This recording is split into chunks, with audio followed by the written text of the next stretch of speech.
Hi, this is Rev Brad, and this is the Soccer Chaplains United podcast from the Touchline. For the month of January, I thought I would share each week a different soccer psalm. Last December, I launched a new book, it's available on Amazon, entitled The Soccer Psalms, as well as a British version entitled The Football Psalms. In the book, I've taken 31 different psalms and translated them for soccer.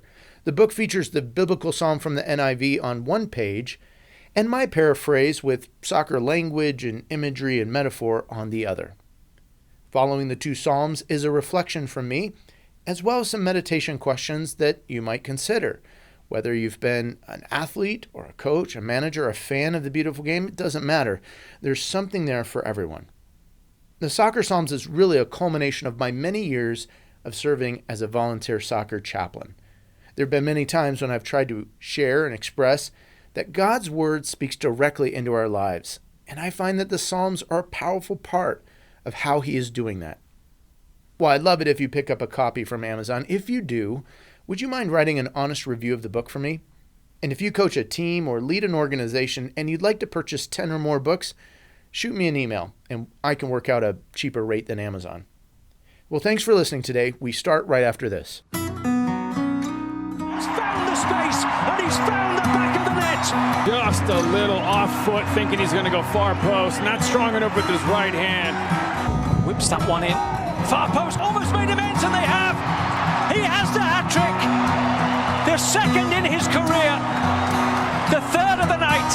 The hat-trick hero. Talked about you're not going to be able to sustain that kind of pressure. To the corner. Goes towards the near post. And you're the angle, and what a goal! What a goal! A Psalm for a Daily Training Session. Day 26, Psalm 131. A Song of Ascents of David. My heart is not proud, Lord. My eyes are not haughty. I do not concern myself with great matters or things too wonderful for me. But I have calmed and quieted myself. I am like a weaned child with its mother. Like a weaned child, I am content. Israel, put your hope in the Lord both now and forevermore. Soccer Psalm 131. A psalm before a daily training session. God, my heart is not cocky or proud. I am not arrogant. I don't worry about playing time or spend time daydreaming about my career. But I will be still and patient deep within. Like a growing and learning competitor with a mentor. Like an eager and willing student, I will wait. Teammates, put your hope in God, now in your prime, and even when your playing days are done. I want to offer this reflection that's one of the shorter psalms that is written and in the book and in the Bible.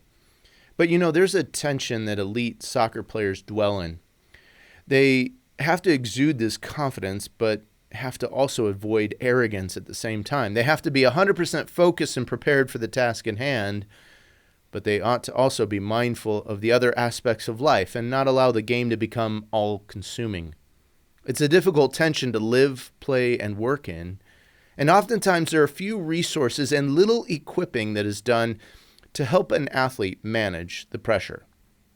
Can an elite player or coach ever be patient, content? Can a pro player put their faith and trust in an unseen God? Or should they seize control and make their own destiny as it relates to their soccer? I think that Psalm 131 can help us in the midst of such tension.